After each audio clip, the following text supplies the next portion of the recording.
Good morning. We are live on YouTube, but we want to be live on Facebook as well. We're going to bring in Scott Kennedy Sports and Atlanta Falcons fans on All Falcons. Just a couple of places we like to send some content to. We don't always go to Atlanta Falcons, but we're going to talk some Falcons today on Coast to Coast Football. And welcome in, everybody. This is another episode of Coast to Coast Football. My name is Scott Kennedy. I will be your host. I am in Atlanta. This is my co-host, Nick Kendall. He is in Seattle, so we are coast to coast with your football coverage. So got a lot of time zones covered. He's got to get up nice and early to join us. We do this live every Friday morning at 9 o'clock because we like talking with all of y'all. And speaking of all of y'all, Nick, how are you doing this morning, my friend? I am doing pretty well. I bit the bullet the other day and spent some good money to buy tickets for the Washington-Oregon game. Not this weekend, but next weekend. So top 10 matchup. Oregon comes to town.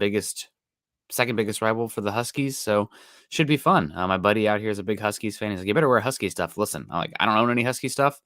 If you give me like some Big Ten gear, I can look like Rob Lowe in the NFL game with his NFL hat on, the meme from that. But I don't own any Husky stuff. I am cheering against Oregon for sure. Not an Oregon fan. I have some insight that they've come for a few Iowa players and stuff. I don't really love what they do with the NIL with players already under scholarship. It'll be fun and excited for the weekend. It's all one-year deals, man. I know. That's what I said. If you're going to pay these guys, I don't have any problem giving multi-year deals. Hold them to it. And if you want to leave, then you got to sit out the rest of your contract. If you want to sign a 3-year contract and take the money, then you got to sit out if you want to leave. Mm-hmm. The big problem I always had was I could cut you and tell you couldn't play anywhere else for another year. I'm like, wouldn't that have been great in high school? Sorry, sweetie, we're going to break up, but you're not allowed to date anybody for another year. Man, that would have been awesome. That would have been great. Speaking of awesome, coming in, Michael Ranquillo. Like I said, we do this live because we like being in front of y'all and saying hello to everybody and having an interactive chat of sorts. So Michael Ranquillo always supporting us in here nice and early. So appreciate you being here. Silas coming in on YouTube. Good morning, everyone. Good morning to you as well. John, it's good to see you. He says, good morning, guys. Happy Friday. Philip Hogginson is checking in as well. Good morning, everyone. Dom, I know he's a big college football fan. He doesn't mind us talking a little of Washington. And evidently, the Washington home game is one of the best places in football, period, in sports. So I have not been out there. Lots of friends that are Huskies that are out there, being that I worked in a Seattle company for 15 years. Lots of folks out there covering that game. So you have a great time. Autzon's a pretty good place to go watch a game too, down in Oregon. Yeah. Big Ten country. But Dom says, good morning, Nick Scott, Dog Nation and Broncos country. Dog Nation, big game this weekend, going up against a very good running game in Kentucky. And they had their hands full with Auburn. Auburn gave them a little fight for a change. Doesn't seem like that's happened in a while. What did you think of Kirby Smart's? Anchor is coming in on YouTube talking some Falcons. This is, what if we had Matt Ryan and Whiteout Jones instead of drafting Ritter? Would this season be different? No, you would have taken Ritter later and had to play them because Jones would be out and hurt. Julio Jones would be out and hurt, and Matt Ryan would probably be, oh God, I'd fear for his safety at this level. If it was 2016 Matt Ryan and 2014 Jones, then we're talking about a real serious team because the defense is competent. And with Bijan and everybody else, it'd be awesome. But that's not how it works. And on top of that, that's about $70 million in contract that you ate last year that would still be on the books. So you wouldn't have any of your defensive players. You may have lost. You'd be wondering, will you be able to afford to re-sign Chris Lindstrom? Making that change and getting out from under those awful contracts. And I don't blame either. I don't blame the players for them. Hey, you want to offer me more money? I'll take it. I'm 30 plus years old and on the back end of my career, but hey, here's $50 million signing bonus. Thanks. I don't blame those guys, but Julio Jones has been a shell of himself for years. He's not on a roster right now. No, is he he's anywhere? Not on a roster. Nope, he's nowhere. He's done. Yeah, it's never worked for anyone. It's a terrible idea. But what if it worked for us? Did you ever see Arrested Development, Scott? No, I didn't watch that show. I've seen some clips, and I was like, maybe I'll pick this up one day. But I'm reading so many books right now. I go through a book about every 3 days. Wow. Through the series of books. That's what I'm doing right now. I was like, it's not going anywhere. I can go catch up on. Yeah. It's Always Sunny in Philly. I never watched that show. I'm like, I should watch that one. I haven't. Yeah, it's Always Sunny in Philly, Arrested Development, and I don't know if you've ever seen Community. Also, Mm-mm. that is a very Was that underrated Chris show. Pratt? Which one was Chris Pratt? Chris Pratt was in Parks and Rec, Okay, also yeah, phenomenal. I feel like I tried that once and then went away from it or The first something. season's not that good, but Okay. after that, it really. I mean, it's fine, but it Mhm. really picks up its steam. I did want to circle back to the comment from Dom, of course, and then also bring up the comment. Did you see Kirby Smith's? So he got a little bit of heat for how they Kirby Smart. Excuse me, Kirby Smart, how they handled um, Auburn, and then he mentioned that every single team in the SEC should be ranked. What did you think of that? I mean, I know you're not as on the immediate pulse for college football as I am, but I mean, Vanderbilt being ranked. I mean, Just it's coach talk. It's all it is. I'm not too worried about it. If an SEC team takes wins their games, they're going to be in the playoff. If they probably only lose one game, they're probably going to be in the playoff. So he doesn't have Mhm. to talk too much about it. It's just talking up the league and the schedule. It's just coach speak. I don't worry too much about it. I mean, I, that's he doesn't believe that. yeah, There's no way. He's a smart guy. He's level headed, yeah, and if he says something like that, he should catch flack for it. But he's not going to lose any sleep for it. Like, oh no. my god, my opinion's invalidated because this is what I truly believe. No, he doesn't care. I almost wonder if it's setting up that Georgia's not been as impressive this year. I almost wonder if he's like setting his team up like, well, every team in the SEC should be ranked. We lost one against, All right, Florida, and that's then what I said. It's a yeah, little bit of politicking, and if he does lose one, fine. But I think the SEC has done well enough through the past that they're oh still yeah, going to a one loss team in the SEC is still going to get in over a one loss team somewhere else. It's an yeah, automatic tiebreaker. yep. I agree with you. The other thing about the SEC this year is that the quarterback play is terrible. It might be the worst quarterback division out of the Power Fives this year. I mean, the trench play, we know about the overall talent of the defense, but I mean, you go through the list of the quarterbacks, they're not there, and that matters more in today's college football than Yeah, it I used was to. like, that's not really anything that new. I mean, like when the first quarterback that ever really got any go in the modern era for Alabama and all their championships was Tua. Mhm. And then okay, and then Jalen Hurts there, Tua's there, and that. But it's like Alabama went forever without really a quarterback, without Yeah. anybody. Georgia, Aaron Murray is their all-time leading passer. It's every once in a while you get a guy, you get Tim Couch at Kentucky, you get Cam Newton at Auburn, but it's Jay it's Cutler. never really been a quarterback league. Mhm. It's Someone games may change disagree though. with me on that, but it Mhm. was always defense. It was always Mhm. smothering. You didn't hear about SEC quarterbacks. You heard about SEC speed, Yeah. and that was SEC. And people are like, "Well, this guy's a 4.3. He's fast." Well, yeah, everybody's got 4.3. We're not talking skill.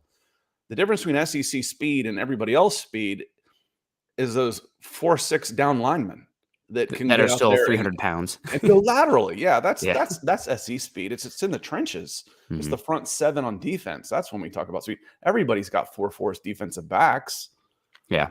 And also the offensive line. The Big Ten has the offensive line too, but then you look at the Big 12, Pac 12, whatever they are now, and ACC, they typically don't have the bodies up front offensively as well. The true difference is in the front seven. Yep. Is with the SEC and really everybody else through the years is the speed in the front seven on defense. So Mhm. anyway, on that note, um, Jordan Brown coming in says, "Good morning, guys. You see the video of Jimmy Ward saying the Texans aren't worried too much about the Falcons passing. Ouch! Been a long time since we heard something like that. No, and it shouldn't be surprising. Mhm. The Falcons fans, look at what I've still got in the background. I've got my Broncos for breakfast uh, on in the background. Let's see if I can change that up a little bit. See if we can move here. There we go. We'll go to Kansas City in the NFL draft. I didn't even notice that. Um, anyway, uh, I mean, is he wrong? No. So no, I didn't see that. It's just more fuel on the fire of Desmond Ritter better start showing some returns, or it's really going to get uncomfortable in Atlanta. Right now, it's sort of there. It's warming up, Yeah. but it's not quite there yet. It's only You been lose to 4. CJ Stroud and Houston Texans, it's going to get hot. Yeah.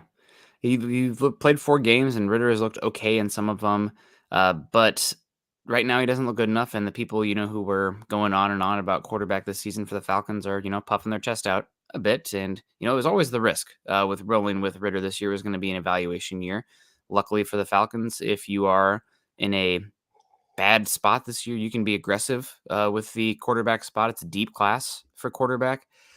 The issue is that it kind of pushes your timeline in a weird spot because your core that you have right now, by the time that quarterback is probably, full gear ahead, it's going to be, 2026, 2027. And you've already had to make decisions on a lot of the offensive guys you drafted. Defensive guys you signed are out there just for the line of the quarterback. Typically, maybe not true. I mean, you see, like you just talked about, CJ Stroud coming in as an immediately ready, or Matt Ryan Matt coming Ryan in came in as as rookie, went 11-5 and was okay. Yep, 2 top 3 picks. But that's yeah. So it'll be interesting to see what happens if the Texans give Ritter a hard time and the pass game looks as stagnant as it has, and you have your 2 top 10 draft picks in the perimeter only receiving, was it 5 catches total between them? Then there's going to be growing chatter and upset and maybe even a groundswell for Heineke. Yeah, it started with Heineke right now, and he's under contract for a couple of years. If they wanted to exercise, it's basically an option. Is how I refer to that. It's like, oh, he signed a 2-year deal. It's really for money, for bookkeeping reasons. It's really a 1-year deal with an option because you could get rid of him without any dead cap, any cost. But yeah, it's going to start getting there. One of the first topics I wanted to get into today was not looking forward, but looking back. Looking back to last night's game. Lance Render says, "Good morning. I couldn't help but think what Justin Fields would look like in Atlanta. I know the conversation exhausting going into 3 seasons, but it seems like every Falcons debate is going back to this." And Lance, you just heard Nick say the problem with what I said about taking pass catchers when your quarterback situation was so unsettled was by the time you get it straight, you might not even have them anymore. It's like, well, Kyle Pitts is only 22 years old. Yeah, but he's in the 3rd year of his contract. You're burning through okay, he might not want to stay. You might be able to tag him and all this kind of stuff. And you can control him for basically 6 years, but we're in year 3 of this. We're halfway through that 6 years, and none of those guys want to play on a franchise tag. I promise you that. None of them do. When they can go out there and instead of 15 million guaranteed, they can go get 75 million guaranteed. None of them want a franchise tag. Now, yesterday, as we were talking Falcons and Chicago Bears and Justin Fields and about what might it take to get him, would it be a good maneuver? And I was like, there's no way if the Bears have the number 1 overall pick, there's no way Justin Fields is in Chicago. And we said maybe a 2nd or 3rd to move on from him, something like Trey Lance. Well, Nick, I think you said, there's a chance, obviously, but you pushed back pretty quick saying, well, if he plays like Superman, well, guess what he's played like the past 2 weeks? Pretty good. Yeah, pretty well. Damn good. Yeah. And frankly, that 2nd and 3rd, throw that out the window. That he's played the past 2 weeks alone would warrant a 1st-round pick. If they were to shelve him and say, we want to trade him, it would take at least a 1st-rounder right now just for those 2 weeks, just because of what quarterbacks are worth. 8 touchdowns, 1 interception. He's been virtually flawless out there. I think it's been 1 interception. Did he throw one? Because he didn't throw one last night. Did he throw one against Denver to close the game? He threw one late against Kareem Jackson. Got it. That's right. He also had a bad fumble that went for a touchdown against Denver as well. Yeah. So Justin Fields looked great the last 2 weeks. I will say that still getting to his 2nd read, he gets a little bit stiff when that happens, but credit to the offense. It looks like they've simplified it a bit. And also, I mean, talk about addition via subtraction, but Chase Claypool, ever since they've told him to, don't come to the facilities, that offense has started to take off, and offense running through DJ Moore now. I mean, that when your first read is DJ Moore playing as well as he has the last 2 weeks, it's a little bit better. So yes, Justin Fields has looked better. You know me, Scott, I'm a stick in the mud. I want to see a broader sample size here. I still trust the overall broader sample size for Fields, but he is trending in the right direction, and he could certainly make the decision tough for the Bears because it's not just their pick they have, it's also Carolina's. Right. And the thing is, if Justin Fields is playing at this level, the Bears pick will not be top 2. No, it won't be. They'll win 5 or 6 games minimum with just a quarterback playing at this level. So they'll be out of that. The Panthers, on the other hand, they're 0-4, and now they go to Detroit. Detroit's one of the best teams in the NFC. They're one of the best teams in the NFL right now. They're staring 0-5 in the face, and the Bears are sitting there going like this. all of the different options I can have. Good players gives you options. You may Yeah. still want to move on from Justin Fields, but now you can get another first rounder, spin that into whoever, whatever, and it's probably a bad team with the top 15 pick. You'd be picking that one up anyway. The Yeah. Bears are, golly, I remember talking about this last year, the most intriguing team in the league with all that cap space and then the high draft pick. They're still really intriguing, Nick, as far as general managing and that type of stuff goes. And a big part of that right now is how Justin Fields plays. They can't just spin him off somewhere for a third like the 49ers did Trey Lance. It'll take more than that. Yeah, and just the trend on Twitter is just how bad right now. Now, if Bryce Young becomes a great quarterback, he looks good out there. He doesn't look as good as Stroud or Anthony Richardson, but just in hindsight, where that pick is at right now, Scott, that trade. So they trade up for number 1 for Bryce Young, and what they give up currently is the number 1 pick in the 2024 draft, which would be Caleb Williams. They give up DJ Moore, and they give up the 8th overall pick in last year's draft, who ends up being Jalen Carter. So, I mean, that could be a historic 9th. No, it was the 8th, and the Bears traded down from 8 to 9. The Falcons picked 8. They didn't trade down.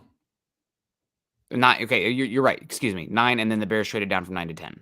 Okay. Pardon me. Yes. I'd love for the Falcons. I've been begging for the Falcons to trade down for 3 years in a row. Yes. So the Bears traded down from 9 to 10 and took the offensive tackle from Tennessee, whose name's escaping me right now, and the Eagles trade up. Was that Darnell Washington? Yes. Darnell Wright. Right, Darnell Wright. Okay. Yep. Darnell Washington was. They start to just all run together. We're already looking at 2024. Yeah. So talk about let's say just even a top 4 pick, DJ Moore, who looks awesome, and Jalen Carter for that draft slot. I mean, Bryce Young better be a Hall of Famer. And then who did the Bears take first? Oh, you just said they took Darnell Wright. They took traded down. So they got tackle Moore, and then they took Caleb Williams for, and you never know what it's going to happen when and that's the hesitancy of trading draft picks. Like you never know. I'm not for sure going to get a hit with who I take. And then the more picks I give away, and you did give away a bona fide in DJ Moore, a good player, which was good for the Bears. That was smart on the Bears saying, we want a sure thing. We want a proven commodity if we're going to make this deal. And now the Panthers are looking for a number 1 wide receiver in the trade market. It's you got to love that if you're a Falcons fan in the NFC South. I mean, talk about some mismanagement there. And pretty darn wild. And even if the Bears don't get the number 1 pick from Carolina, let's say it's a top 6 pick, there are 6 right now. I'd say there are 6 pretty damn good players in the upcoming class. There's more than that, of course, but like 6 from a prospect perspective. And Bears could use every single one of them. You got the 2 offensive tackles in Alt and Fashanu. You got obviously the 2 quarterbacks. You got Marvin Harrison Jr. And the guy that I'm coming around on saying like he's pushing blue chip is Dallas Turner from Alabama, who is prototype in terms of his ability. So will be fun to follow. And Keith has a good point. We talk about the draft picks themselves versus proven players. He says the 49ers amaze me. Not many teams can trade up and miss on Trey Lance with 3 first-round picks, not only survive but thrive. Yeah, they're missing 3 first-rounders with no return, and they're sitting there arguably the best team in the NFL right now. Some good team building going into it. Really good players, really good coaching. Hey, it's not rocket science, right? Yeah. And it's one thing that shows that, draft picks really, really do matter, but they can be a little overrated, right? It's typically they matter a lot, but there are no guarantees, and you have different avenues of building the roster if you hit on those ones emphatically, and they've hit. They've made good roster building overall. John Lynch has done a good job with them. Yeah, if you can build your foundation, then if you're already a good team, then the draft picks aren't as important. Now, if you're a bad team, you want as many as you can get to get as many players as you can, but they could afford to miss. They're already good enough that sprinkling in a couple of rookies here and there wasn't going to help them in the short term. Now, we'll see the next 2025, 2026. Could that make more of a difference? Maybe not, because then you're getting, free agents. I can do a little bit better and I can restock. Maybe I can trade off a couple guys that are coming up in contracts. Maybe not. And frankly, you'd trade it to be the 49ers right now. If I said, just give me 3 first rounders and you can be the best team in football. What do I get for it? The best team in football. Okay, I'll make that trade. That's fine. But it is crazy. I've thought about that a lot. It's absolutely crazy. Yeah. My Swanker comes in. He says Caleb Williams also says he wants to play for the Raiders, Giants, 49ers, Vikings, and Cowboys. False And I report. think someone else had asked. Oh, and it was the same Swaim Swanker says, what do you think? Caleb Williams says he can make more money next year in the U.S. at USC instead of the NFL. That crossed my mind as well. And then I went and looked up, maybe on an average contract, because, per year average. But Bryce Young got a $25 million signing bonus this year. Caleb Williams could get more than that. And we've talked about how the NCAA and NFL are been in an unholy coalition, monopolizing the sport of football, working together. You're going to have to go here 3 years. We're going to have to send you to NCAA, blah, blah, blah. They're in competition now. They're in competition to a certain extent. If I'm the Arizona Cardinals and I go 1-16 and I say, I want to draft Caleb Williams and I get outbid by USC, the owners are going to raise hell. We got to pay him more money. I tanked my team on purpose and he doesn't want to come here because we're a dumpster fire. That's not fair. That's what the owners will do. So they'll up that rookie pool. They'll double it. So now we can, make it so that you really want Caleb Williams at USC. Okay, it's going to cost you $30 million because that's what the NFL will end up doing. Yeah, and that report is false. That didn't actually come out and say that. I saw that going around from like NFC News Report on Twitter posted that from a verified account. That's what the dangers of paying for verified accounts. There's no information or anybody that can say that story is true. It came out of nowhere and people ran with it because we're interested in Caleb Williams. But that's an untrue report statement. Gary Palmer coming in with a super chat. Thank you, my friend. And I hope you saw last night you won the jersey on Mile High Huddle. Came in from like a 4th place finish to win the raffle. So congratulations. Appreciate you with the super chat again. As Gary is doing, the most direct way to support the things that we do here on this channel and other channels is super chats and stars on Facebook, wherever you might be watching. So thanks, Gary. Let me see here. Corey has a question about Desmond Ridder as we talk about Justin Fields. We got some blowback on the podcast we did about Justin Fields. Would you do that move? And they're like, well, he stinks. I'm like, well, that's an opinion. I'd be willing to give it a shot for a 2nd or 3rd. Now, am I willing to start sending 1st and more? I don't know. That's when it starts becoming a question. But for a 2nd or 3rd round pick, yeah, I'd do that deal for Justin Fields. I said that last week, and I'm saying now you wouldn't be able to do that. But would you say that Brock Purdy is clearly superior to Ridder as far as intangibles and talent? If not, then what would be the difference between, except for Mike Shanahan and his ability to scheme and get his players a ball? I think Brock Purdy is a lot quicker in getting through his reads and seeing the field. I also think that he has much more of a playmaker ability than him, where I think he's willing to throw guys open and be aggressive and try to go out there and make plays, where when it's not there for Ridder as a layup kind of thing, he seems to kind of question himself and not trust it and is worried about making a mistake. And he has made a lot of mistakes this year. I don't know that he has like 2nd overall in the league this year in turnover worthy throws. But he just seems a lot more rigid out there, where when things break down for Purdy, that's when, some craziness happens. I think there's a little bit of regression in terms of some of the throws from him. But he's out there and he can make plays when things break down. Purdy's playing like he's got nothing to lose, to a certain extent. And as Mr. Irrelevant, he had to go and be a little more aggressive. Desmond Ridder should play a little bit like he's so fearful. He's so unsure of himself when he's in the pocket. It's disturbing if you're a Falcons fan to see how uncomfortable he is, because as far as arm talent, I haven't watched enough of Purdy. What I haven't seen Ridder do really well is throwing on the run with accuracy and throwing off platform. He's got plenty of arm, but does he have plenty of arm if his feet aren't set right? If he's got somebody hanging on his leg, yeah, he can step and drive, and that's NFL arm. He's got the fastball, but can he throw the other pitches? You see all these guys have to throw sidearm and how they can deliver the ball in a multitude of ways. I haven't seen that from Ridder. But, from tools and talent, obviously people thought Ridder was ahead of Purdy, or else Purdy wouldn't have lasted till the end of the 7th round. Because even if the Falcons didn't take him in the 3rd, Ritter wasn't going in the 7th. He was still going to get drafted ahead of him. And those are tools evaluations. Yeah. Yeah, it'll be interesting to follow Purdy going forward. I don't know. I think he's solid, but I also feel like it's a little bit of Cinderella at the ball, and the clock is going to hit midnight at some point watching them play. I mean, they've been good, and they've been moving the offense, but I think it's almost as much scheme and the weaponry around him as it is Purdy. I mean, when it comes time to pay him, and shout out to him.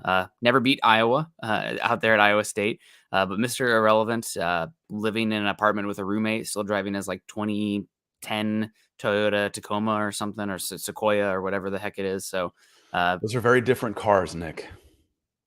Okay, well, they both sound similar to me. Not to you. What do you mean? They're both Toyota 4-wheel drive truck SUVs. They sound the same to me. Yeah, one's about 3 times bigger than the other. It's probably a Tacoma. I think it's a Sequoia. Is it? To me, I'm a car person. The Toyota Sequoia from 04 to 06, they only made it for 3 years because then it started biting into their Land Cruiser money. They changed it, but I still see more of those. That one goes into the SUV Hall of Fame for me. I think it's one of the best SUVs of all time. Anyway, This is not a car broadcast, but I think the 04 to 06 Toyota Sequoia is a Hall of Famer. Okay. Well, I think that's what he drives. Because like, you know me, I heard Sequoia and I was like, oh, national parks. But we got a lot of other people. God bless you, from Dominique Carmillo coming in, Sean Edwards, and I see a lot of comments that we should have got Lamar. I still disagree on that. I mean, Lamar is playing incredible football right now. Was Lamar actually ever really available? That's the comment. The thing. Yeah. It's like, it would have been great to get Lamar. He wasn't available.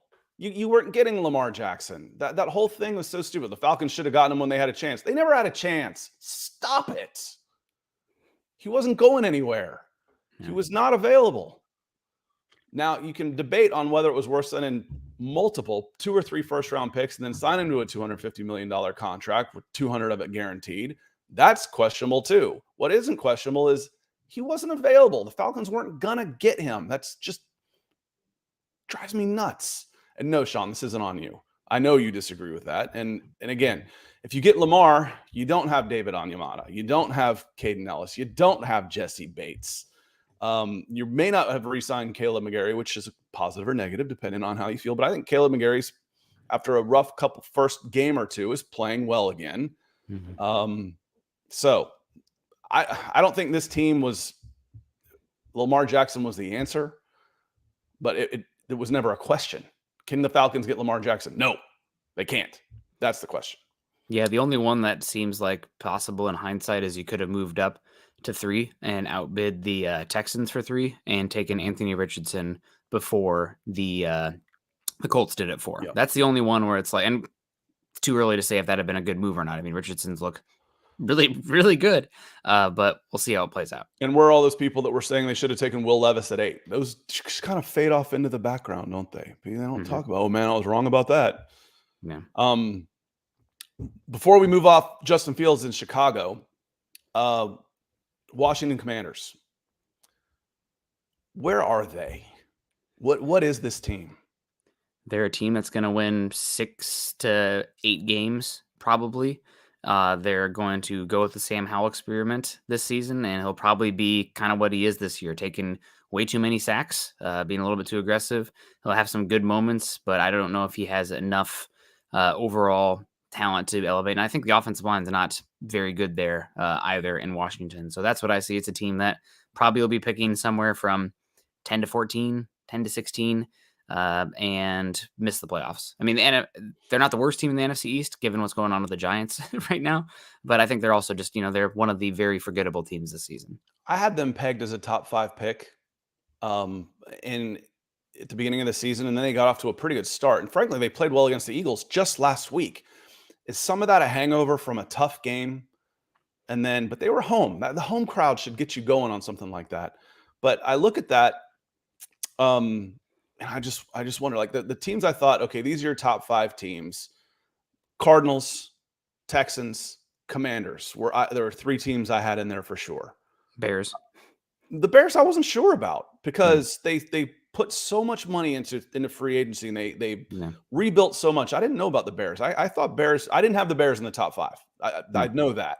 I thought they were a sleeper for maybe making the playoffs along with Detroit coming out of the NFC North. So I didn't have the Bears in there. I had for me, it was Commanders, Cardinals, Texans. And Cardinals are going to be there, I think, at the end. Commanders got off saying, okay, no way. They're 2-0 start, but they bounced back from that blowout against the Bills, but then they get beat by the Bears. So you're like, okay, who is this team? Do we even know? They're going to be a mediocre team this year. I just think you're going to see the highs and the lows, and Sam Howell is going to be prone to mistakes. He has a little bit of let's try that to him, and a little bit of overaggression. And sometimes you see some really high-level throws as PFF charts them, big-time throws. But then you're going to have a lot of sacks that are from him and turnover-worthy plays as well. So I think they're going to be fine. Terry McLaurin, been dealing with what do you have, turf toe to start the year or something? Just hasn't been 100% there yet, and I think the offensive line still needs some work. But overall, kind of a mediocre defense. I also think their defensive scheming is holding them back a little bit. I'm not a big fan of Jack Del Rio. I think he's a little bit stagnant with what he likes to do out there. Not very innovative at this point in his career. So probably a team that ends up, again, 6 to 8 wins. Which is, that's better than I thought it was going to be for sure. I'm just wondering, I'm like, okay, is this the team I thought they were going to be and they're going to have 4 wins? I'm just not sure. The big game of the week, again, we talked some 49ers at first, and then we got 49ers Cowboys. The Cowboys are traveling to San Francisco to take on the 49ers. The Cowboys haven't exactly had the toughest slate of games so far this year. I think they've had Giants, Jets, Cardinals, and Patriots. Again, what's the Giants' record? If they won a game, maybe won. The Jets maybe won. The Cardinals beat them. And then the Patriots have only won 1 game. The 49ers is better, but the toughest team they've probably played is the Rams, who's kind of one of those surprise teams as well early in the season, as well as they're playing. This is billed as a matchup of heavyweights. Do you think it is? Is one of these teams, are the 49ers probably for real and we don't really know about the Cowboys yet? I think we'll find out a lot about both teams on Sunday night. I think this is a matchup of heavyweights and 2 of the 3 best teams in the NFC. I mean, the one game the Cowboys lost, they were playing 4 of 5 backup offensive linemen. And that's kind of, the Cardinals have been a little bit more feisty coaching-wise. Got to give a shout out to Gannon on that one, even though we were clowning him before the season. They've been much more confident than we expected. But I do think this is a battle of heavyweight teams overall. Dallas will probably get after it. We'll see what Dak shows up. That's the real question. Dak Prescott is a good quarterback. Top 7, not elite tools or anything like that, but good distributor. But sometimes those mistakes can snowball on him and it can get pretty ugly in a hurry with him. I do wonder if Dallas, is a team that maybe could use another weapon out there on the perimeter, just, amplify what Dak does best as a pocket, cerebral quarterback. But I think San Francisco wins this one. I just think what Kyle Shanahan's doing right now is a maestro, amazing compared to almost everyone else in the NFL. Brandon Ayuk is probably the most underrated receiver in football right now. He's better. Deebo Samuel gets a lot of credit, but Ayuk, I think, is better than Deebo Samuel out there. And that defense is playing really good football as well under, who did they hire as their defensive coordinator? The guy who was who they brought in. D'Amico Ryans was the guy, and I don't remember Carolina's interim coach last year. Who they brought in, I don't remember. But to your point, is like I start thinking, I'm like, okay, Kyle Shanahan, yeah. But the defense, I mean, they got a defense that can have you win any single game, and then you look up and it's like, oh yeah, they got the 3rd best scoring offense at the NFL. Mm-hmm. That's a pretty good damn team. Yeah, it's Steve Wilkes as a defensive coordinator. That's right. Yep. He was the interim coach at Carolina, and we loved that hire. Yep. So Wilkes has been doing a great job for them as well. I mean, they got a lot of, obviously, defensive front talent. Fred Warner is the single best linebacker in football, and I think it's a pretty wide margin between him and everybody else. So, yeah, I would expect the 49ers to win this game. Maybe this is the game to go where, chickens come home to roost with Brock Purdy with the aggression. Dallas losing Trevon Diggs loses a lot of that potency of taking the football away. It's a pretty big bummer. In 4 games? Yeah. Yeah, he was killing it. It was a really, really unfortunate for Dallas in that regard. So they can still get after it, though. And I'm not a big fan of the 49ers interior offensive line, and Dallas went out there. Mozzie Smith has been playing well. You can do some inside-outside game with DeMarcus Lawrence as well, who's kind of that big hulking edge that, the type. That's my cast type, right? Scott, I love those guys that are the monster edge types. They're hard to find. He's really underrated also. Yeah. So should be. I'm excited as heck. I think this is about as excited as I've been for a single football game this year. This is up there with pregame hype for me as the Miami Dolphins versus Buffalo Bills last week. Yeah, it should be a good game. Good morning to Steve Kennedy. He says, good morning, gentlemen. Good morning to you as well. That's I'm the old man. That's the older man. So you got the 49ers in this one? Yeah. I would have the 49ers in Dallas. I think they're the better team right now. Back to front, top to bottom. I think they're the better team at home. I'm going with the 49ers on this one. 8:20 Eastern time on NBC. Let's talk a little Broncos Jets on this, just for the entertainment value between Sean Payton and Nathaniel Hackett. Now, they both kind of tried to play it off a little bit. Sean Payton coming out and saying that Nathaniel Hackett, that was the worst coaching job he'd ever seen. Nathaniel Hackett basically saying, hey, we're all in glass houses. We pretty much try not to take shots at one another in the coaching profession because it's going to be your ass on the line soon. And that's why he says glass houses. What Payton said wasn't wrong. It was a horrific coaching job last year, among other things, in Denver.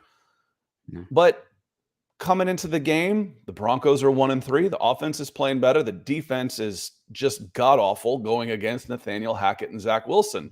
How do you see this one playing out? I think the Broncos are going to end up losing this game because I still don't trust the defense, and I think the Jets are going to be able to run the football just enough to win this game. The Broncos have been horrific defensively, one of the worst ever defensive outputs through 4 games, according to DVOA. Very small sample size. DVOA gets better the more games that are played, so that's, I wouldn't write that totally in pen, but they've been terrible through 4 games. And I don't know. I just expect the defense to continue to struggle. They are getting, in theory, they should be getting Jewell and Simmons back. Maybe that'll change things. I think that Broncos crowd is going to be a bit energized. They've had this game circled with the Nathaniel Hackett stuff and not wanting to get embarrassed and lose this game. But I don't know. I just don't think they are a very talented, very good team right now. And I don't know what to make of what the defense will be after all the moves, guys injured, and Gregory/Bassey out. Dom says the Broncos are 32 in the league on defense in a lot of categories. Mm-hmm. and by a lot. You go and sort stats for offense, and it's pretty telling. The Miami Dolphins are more than 100 yards ahead of the next team. You go and look at defense and look at yards per game, and the Broncos are 60. It's like 20% more than the next team. Their points per game, they've given up 37.5. The next closest is 32, so it's a 5.5 point swing. So if I took 5.5 from the Commanders and moved it to 26.5, they'd jump almost 5 spots, 6 spots. You got one team, you got the Dallas Cowboys are only giving up 10 points per game, and you're giving up 37. And you'd say, well, they gave up 70 and 1. Yeah, but it's not just that game. Small sample size or not. You took that game out of there, they'd still probably be last. Yeah. Roderick says Zach Wilson is a nightmare, though. He is, but he played well last game. Again, we talked about Justin Fields with 2 games. Zach Wilson took care of the ball. The 3 before that, he was pretty poor. The 2 years before that, he was even worse. Is it coming together for him? Man, if he can't get it right against the Denver Broncos and that's that defense, then the answer is no. Yeah. If he does play well, then the answer is okay. That's another step in the right direction. I don't have a lot of trust in Zach Wilson making the throws and being an NFL quarterback for the long term. I don't have a lot of trust in this Denver Broncos defense either. I trust the New York Jets defense more than I trust the Denver Broncos offense. I like the Jets in this one, and Nathaniel Hackett, even though he basically said, let me see, I actually cut up some video on this on the shorts. He wouldn't take the bait, basically. Let me see if I can pull this up real quick, because the New York media isn't as nice as everybody else. So they asked him about 5 or 6, 10, 15 different ways to try and get him to to say something about Sean Payton, the Denver Broncos. And your emotions on going back to Denver? Got to go win a football game. How did they treat you there? Great. Then, do you think Payton regrets what he said? I don't know. Ask him. Well, that makes me laugh. It really does. How'd they treat me? Great. Then he's looking like, I'm not saying anything else. So go ahead and ask the next question. You think Payton regrets what he said in the summer? Ask him. Ask him. So it's gotten interesting. It is. And we'll see. I like the Jets in this one, even if it's just for karmic payback. We'll see. But bad guys win sometimes too. If I'm talking about personalities, who would I rather go on a road trip with? It's Nathaniel Hackett. He's a good dude. Sean Payton's an ass. He's an arrogant ass. I've said it for years. You don't mind it when he's your arrogant ass. He's the 50 times better football coach. I want him as my football coach. Mm-hmm. I'd rather go on a road trip with, and go play, 18 rounds of golf with Nathaniel Hackett. That's not the thing here. So I got a kick out of the press conference this week. Yeah, I mean, what's he supposed to say? Credit to him. I feel bad for Hackett. I mean, it's obvious looking back about how incompetent the offense was last year compared to what the Broncos are doing now. But he did hire Ejiro Evero, who's maybe not been incredible for Carolina, but was much better than what we've seen so far from Vance Joseph with a similar personnel. Not overly similar, but, much better than what we saw from Vance Joseph. For the Denver Joseph. Broncos being as bad as they are on defense, whether we argue how similar the defenders themselves are or not, which we've hashed out. If you want to get into it more, hit us on Broncos for Breakfast Monday morning. Yeah. Falcons Texans. This one becomes really interesting because, 2-2 Falcons are coming off losses, back-to-back losses. They are who we thought they were. They'll be okay. Yeah. But what about that other team? What about the Texans? They're playing great football. The AFC AFC North all of a sudden has a South. AFC South. I get confused because Indianapolis. I'm like, one of these teams doesn't belong. Indianapolis doesn't belong in the South. It's not the Jaguars and Texans don't belong in the North. Sorry. The AFC South is interesting all of a sudden. You're like, okay, well, Jacksonville's the best team here. Well, the Colts are playing well. They're playing really well. And then the Texans go and have two great wins. And the thing is, Nick, convincing wins. They went and down into Jacksonville and dominated that game. And then they beat up on the Steelers pretty well. So these are two teams right now heading in different directions. Can that change at Mercedes-Benz in Atlanta on Sunday? It can change. Atlanta's still a talented team, and Houston maybe feeling themselves a little bit right now. I mean, I'll still trust the broader sample size, or waiting on the broader sample size with CJ Stroud, but Houston is playing much better football right now. I mean, the fact that in today's NFL, granted scoring dropped a bit last season, I'm not sure the trends are at right now, but having back-to-back games where you didn't crack double-digit points scored for Atlanta, I mean, that's unheard of. That's, Denver Broncos style of football right there. Iowa Hawkeyes even. So I think Houston probably will win this one. I think it'll be closer though, overall. Still don't trust the Houston back seven totally. And I think that hopefully Ritter can get a little bit better in that one. If not, then we're going to start to have to ask some real tough questions. And there's going to be some pressure, not only externally probably, for some moves. Yeah, the Texans, when they played the Steelers, they let their front four deal with the running game. Mm-hmm. And backed off and kind of formed a cloud and said, okay, throw into my seven-man coverage. They can't do that against the Falcons. They can't dare you to run the ball. And then it'll be the exact opposite. It'll be what the Jacksonville Jaguars did. There'll be 7 guys in the box, 8, 9 guys in the box. We'll dare you to throw. DeMeco Ryans is a smart guy. He'll adjust his it's not scheme. It's just he'll adjust his pressure, his defense, how he sets his guys up based on the opponent. And you can't afford to say we'll live with the Falcons running game because they'll run all day. They'll run for 300 yards. Put 8 in the box, and Ritter's going to have to make some plays and loosen those guys up eventually. And if I'm going off recent form, Texans are going to win this game. The Falcons have looked pretty bad in the last 2 weeks, and the Texans are playing really well. It's not like they just beat somebody at home that was decent. No, the Jacksonville Jaguars are considered a playoff team. We just saw what they did to the Falcons. Steelers are always a solid team. Won that game pretty handily too. I think it was by 17 points. 37-20 rings a bell. And they were dominated that game. Just looked really, really good. So this could be a turning point. I'm not going to say a turning point for both teams because hell, the Jacksonville game was a turning point for the Texans. They're trending in the right direction. This could be an inflection point for the Falcons where, okay, we're going to have to decide who we're going to be this year if they lose this game to the Texans. Will be tough. Vegas does still like the Falcons at 1.5. So I expect this to be a very tough, close game. We'll see what happens with Ritter overall in this one.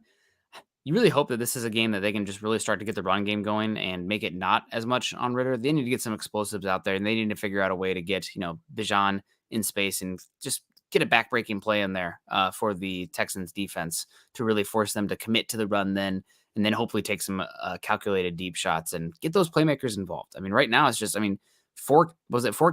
catches for your top picks on the perimeter? It's not good enough. It's not enough. Even as a small sample size, you got to figure out a way to get those guys involved.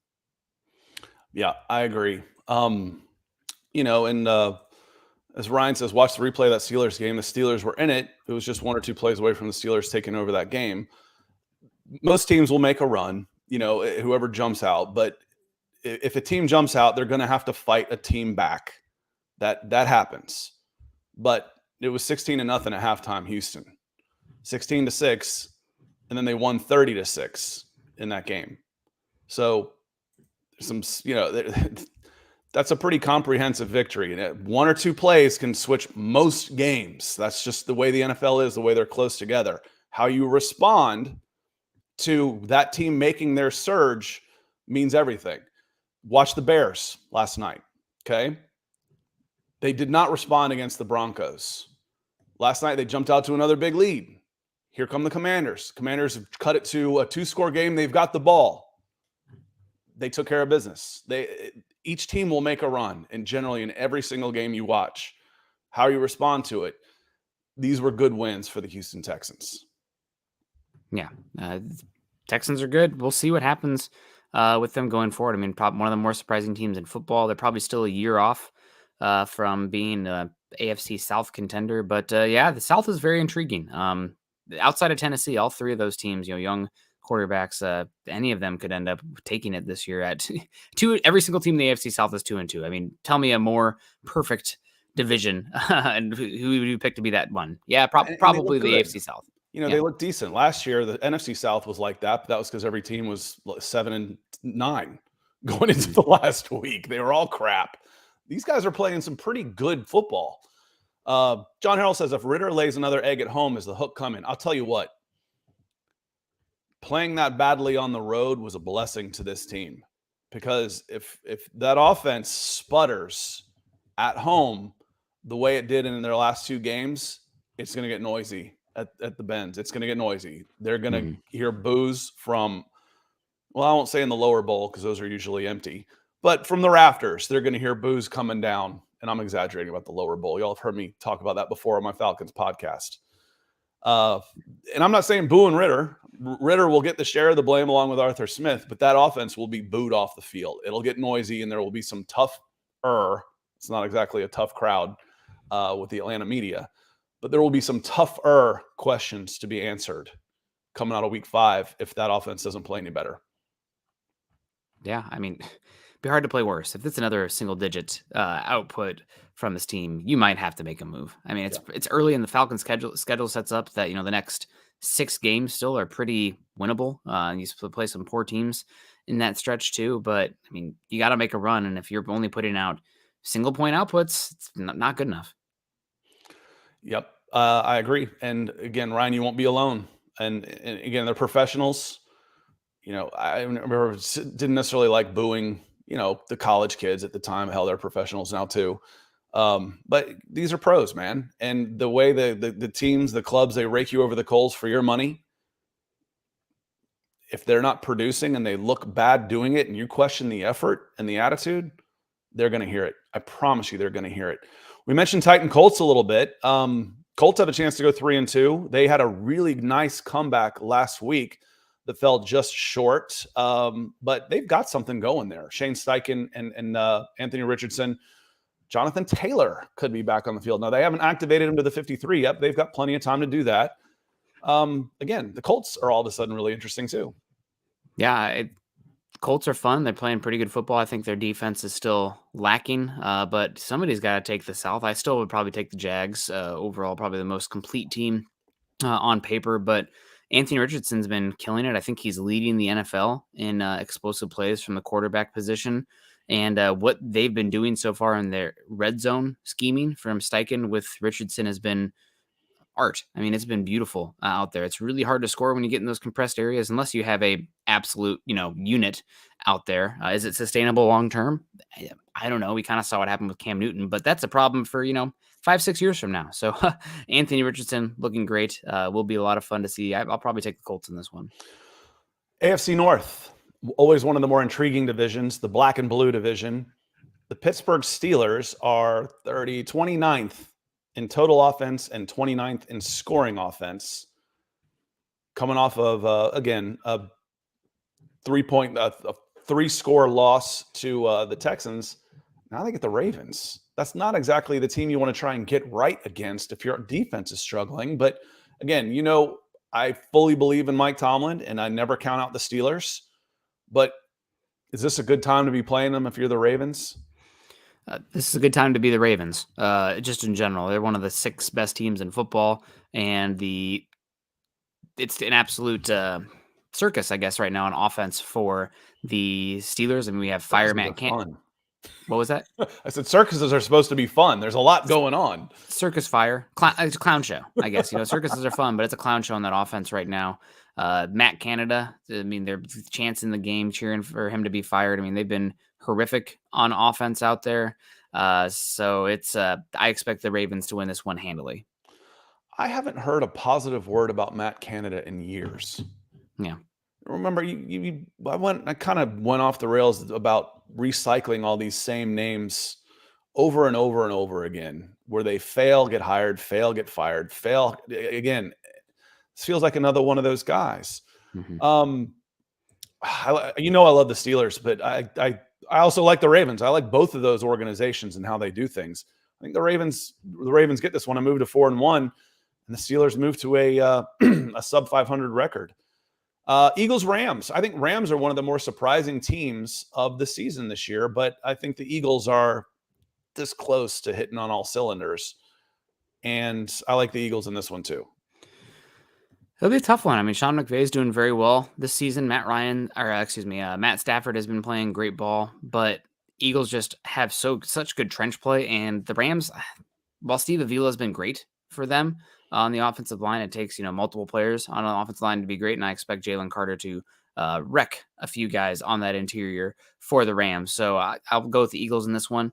I don't think the Eagles are playing at the level that we expected from them. A little bit of Super Bowl loss hangover, but typically teams are horrible after losing the Super Bowl. So I think we'll start to see the upward trend from that Eagles team, who are right now probably, a top 10 team, but not that no doubt elite team in the NFC. I'd probably take Cowboys, Lions, 49ers over the Eagles right now if we're doing a power ranking, but I expect the Eagles to win this one. Yeah, me too. And that doesn't take anything away from the Rams. There's lots of games. I think they're going to be a playoff contender moving forward. That West isn't exactly a cakewalk. Seattle's pretty good. Rams are 49ers. good. 49ers are good. Cardinals are looking for, the number 1 Feisty. overall pick. But then they go out and beat Dallas. So the NFC West is looking solid. Here's a good question from Dom that's probably going to get us out of here. Scott, out of all the old school uniforms they brought back in the NFL, which one is your favorite this season? I can't say which one's my favorite this season. I can tell you the one when the Jacksonville Jaguars and the Carolina Panthers entered the league, everybody went to this swoosh logo. They all look the freaking same. It's like they just put a stamp, change of color, stamp, stamp, stamp. And I hated it. Mm-hmm. So it was starting with that era where teams started changing to everybody having the same freaking logo that I hated. Patriots did it. Broncos. Buccaneers did it. Broncos did it. So if you were to ask me, I don't know which ones are new, but as far as like from old school to new school, which ones do I miss the most? I just named a bunch of them. The Patriots. I love the Patriot in the middle, like there. Yes, the I snapping like the football one. I like the Buccaneers. They were distinctive at least. Now I watch them and I can't tell if I'm watching the 49ers or not. They just the pewter and red, I'm like, that was already taken. I like the distinctiveness of it. I like the Broncos old D with the horse coming out of it, as opposed to the swoosh. You can see the difference up there. But it all went the same. And I like those old school. And the Patriots would probably be, of the old school ones, might be my favorite that I can think of off the top of my head. Yeah, Patriots, the red uniforms with the Patriots snapping the football is way up there for me. This isn't really a logo change, but just a color change. The Kelly green for the Eagles with that white, I think is just gorgeous. I just love that old school Kelly green uniform for the Eagles. They should go back to that. It's so good. And also, again, the old school Broncos uniform. I don't care. I like the lighter blue. I don't know if it's necessarily a powder blue necessarily, but that with the old school logo here. I'm really excited for the Broncos are wearing their alternate helmet against the Jets this week. I'm really stupid NFL rules. Excuse me, stupid NFL rules. I don't really understand it, but you can only wear an alternate helmet if you wear your full color rush uniforms. So the Broncos are going to wear the white helmet with the orange top and orange pants, which is a terrible combo. If they just wore the all white with the white helmet, like they're showing at the practice, it looks awesome. It looks so good, the all white does. But because it's the white helmet with the orange top and orange bottoms, it's going to look a little bit ugly. But we'll see if the rule changes in the future. But the white helmet looks cool. All right, I have a question for you. Okay. Rams, Royal and Canary, or Gold and Navy? Royal and Canary. I like the popping Absolutely. code. Yeah. If they could take all the uniforms back to the 80s, sign me up. Absolutely. And what's funny is when who'd we play? Whatever game I was watching, the Rams were playing and they had on their Royal and Canary. My wife comes in and she's like, "Oh my God." I'm like, "Are you kidding? Those are the best." She hated them. I'm like, that's the Rams, man. That is the Rams. That's Eric Dickerson's Rams. That's God, I've already forgotten most other people before that, but I'm like, that's the Rams. So, and frankly, the ones that have stayed the same with their logos, they've changed a little bit, but I like the Seahawks. I like the Eagles. Seahawks did change though, because they used to be a little bit of a lighter color. But the logo is still similar. Yeah, they they stretched it a bit. And they were one of the originals. Yes, it goes back, but it's more of a block. The Eagles, I think, is cool. And frankly, as a little kid, the blue tinted shiny silver of the Dallas Cowboys did something for me, and I wasn't alone because they're America's team for a reason, and those uniforms just look dope. Mm-hmm. Hate them, love them. I love their colors. I think their uniforms are still awesome. Classic. So on that note, I think we're going to get out of here. Appreciate everybody for joining us today. If you haven't hit the like or subscribe yet, please do so you can get your notifications when we come on. Nick and I are on 5 days a week, every morning on this channel or somewhere else. And if you follow us, you can make sure you get to see us. Great game last night. Justin Fields and the Chicago Bears making a statement, especially Fields. Hey, I'm not gone yet, and it's going to cost you to come and get me. Caleb, we'll see. Again, 2 games, but it's a hell of a 2 games that he just had. Looking forward to some great football this weekend. Nick, one last thought before we get going. Should be a fun weekend of football. Excited for Dallas versus 49ers and curious to see what happens with the 2 poor teams, with the Jets and the Broncos, and excited for draft talk. I mean, it's coming around the corner here pretty soon. I know that, it gets a little bit long for some people, but that whole process of evaluating these guys and learning these new players is a lot of fun. So that's right around the corner. Yeah, we're getting close to the time where we kind of know who's going to be in the top 5, 6 picks. They're starting to separate themselves out in negative ways. So we love talking some draft. We're already into October. It's supposed to be in the 50s and 40s here in the South this weekend. Love it. On that note, we are going to get out of here. Please join us Monday morning. We're going to talk some football games, the review from the Jets, Broncos, Texans, Falcons, and anything else you want to talk about.